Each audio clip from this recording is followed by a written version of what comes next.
Calling it right now, the next new Batman movies, even if it's a trilogy or not, will be inspired by Absolute Batman. There's no way it won't be. Absolute Batman, issue 7 is finally here, and we got to break this down, and I'm not going to lie to y'all. This feels like the buildup of a movie plot, because this new issue was amazing, and by the conclusion, we get our first look at Absolute Mr. Freeze. Even though technically we actually have seen Mr. Freeze in his monstrous form, but I mean, this one image we got a couple months back, it really doesn't do the character justice at all. So without further ado, my dear patients, pull up a chair, kick your feet up, and relax. The comic breakdown is about to begin. At the very beginning, we're introduced to what we assume is Victor Freeze as a child, and unfortunately, it looks like he's suffering from some type of illness as he begins to bleed around his eyes. Keep that in the back of your head, because the comic cuts very quickly from what we assume is Victor Freeze over to present day, where Batman and his friends, which don't forget, when it comes to Batman and his friends in this verse, are actually some of Batman's most iconic villains, including Waylon Jones, aka Killer Croc, Harvey Dent here, aka Two-Face, Oswald Cobblepot, aka the Penguin, and then seated right next to him right here is Edward Nygma, aka the Riddler. In this verse, like I said,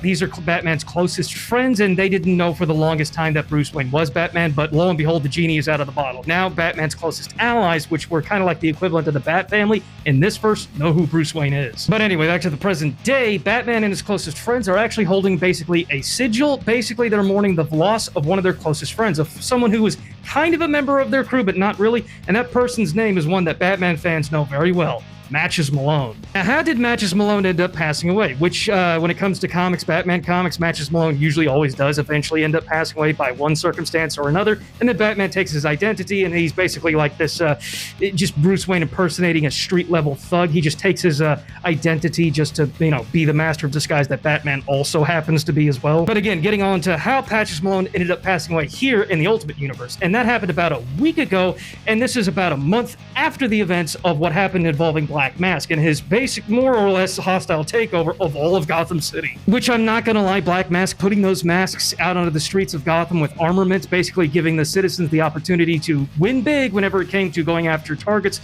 listed to them in the display, heads-up display, in the helmets, again, provided by Black Mask. This is the premise of one hell of a Batman movie one day, I'm telling you. But anyway, Bruce Wayne finally ends up meeting up with Matches Malone. And Matches, he's been MIA for at least about a week, maybe a little bit longer, because Bruce Wayne put him on task to secure for him a fake ID to work at a brand new site, an island just off the shore of Gotham City. This island is called Arc M, and it's being built by a company called JK. And, you probably already guessed just by those two initials who more than likely is operating that company and building this essential black site. Now, Matches Malone, yes, he does succeed in securing the fake ID that Bruce Wayne needs in order to secure for himself a construction job at the actual construction site on this island. Again, it's called Arc M, but unfortunately, the site, this black site, is actually up and running according to Matches Malone, and he's been working there himself now for at least the past week. In addition, Matches Malone did a little digging, a little detective work, and he found a list of very interesting names he has secured here onto his phone, and he wants to give all this information to Bruce Wayne,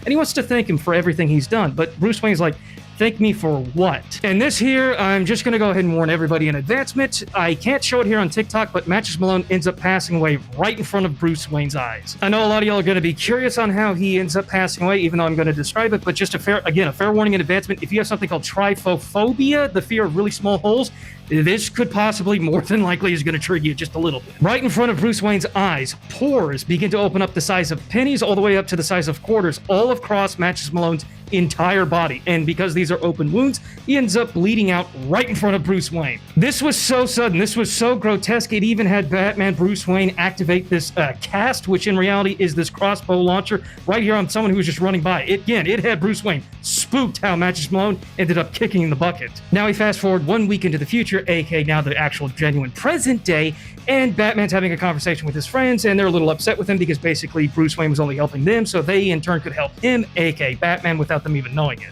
And they're still helping him because apparently right here during the conversation, which I assume is the Riddler, he reveals to Bruce Wayne that it was some type of biological agent that had infected Matches Malone, causing his untimely demise. Now it's time for Batman to get some answers, so he takes to the skies, and it's really cool to see Absolute Batman's cape is now actually fully functional and capable of gliding. But unfortunately for Bruce Wayne, for Batman, martial law has actually gone into effect of Gotham thanks to the whole incident involving Black Mask. So he's having difficulty gliding through the city, trying to get to his destination. He even has to pull off some aerial combat to take out these airborne drones. This is some serious martial law that got into effect here in Gotham City. We also get the opportunity to see Alfred Pennyworth here again, and don't forget Alfred Pennyworth here in the Absolute Universe. He is not the kind, loving butler. He's actually basically Metal Snake from the Metal Gear series. He's a secret agent, and he helped out Batman in the previous issue after, settling the whole entire crisis with Black Mask and the Party Animals. But Batman is en route to a company called V-Corps. This company was listed on the phone gifted to him by Matches Malone before his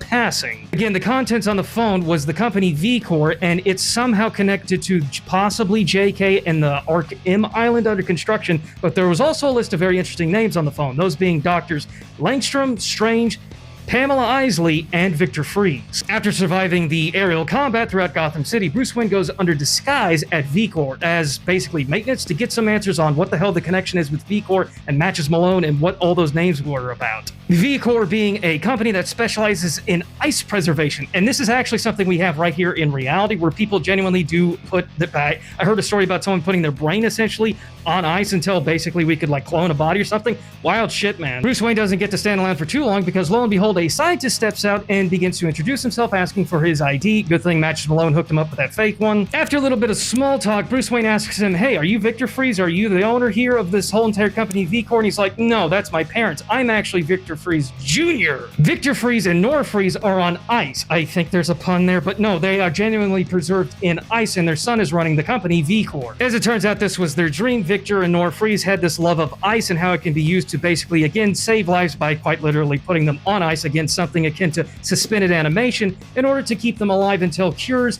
and just overall breakthroughs through the medical field can be found and discovered to save these people. And then, we unfroze them and then we cure them and then they get to live. And it looks like Fries Jr. here was at one point put on ice as well to save him because apparently, again, based off of the imagery, we don't have full confirmation. He too was afflicted with something where we didn't have the cure for only until years later. So it looks like he was himself, just like his parents, frozen at one point. But while Fries Jr. is explaining what V-Corps is all about, Bruce Wayne notices some type of article on a computer screen here about a bacterium. This more than likely being, if not genuine confirmation of what ultimately unalived Matches Malone. It was a biological agent, and it does look like it was this bacterium that came from V-Corps. All while that is happening, all while Bruce Wayne's back is turned to Fries Jr., he's going through some type of transformation, and this is the big, real, genuine reveal we have of Mr. Freeze. Good gosh, we're leaning a little bit into the whole horror aspect in the Absolute Universe. Someone get this guy a sandwich! And I don't know the fate of Bruce Wayne, but it looks like he too is also being infected with some type of bacterium thanks to Mr. Freeze simply touching him. Unfortunately, that's where the issue ends, on a cliffhanger, because of course it would. But if you guys enjoyed the video, don't forget to follow, like, comment, that way I can continue to keep y'all updated on the Absolute Batman storyline.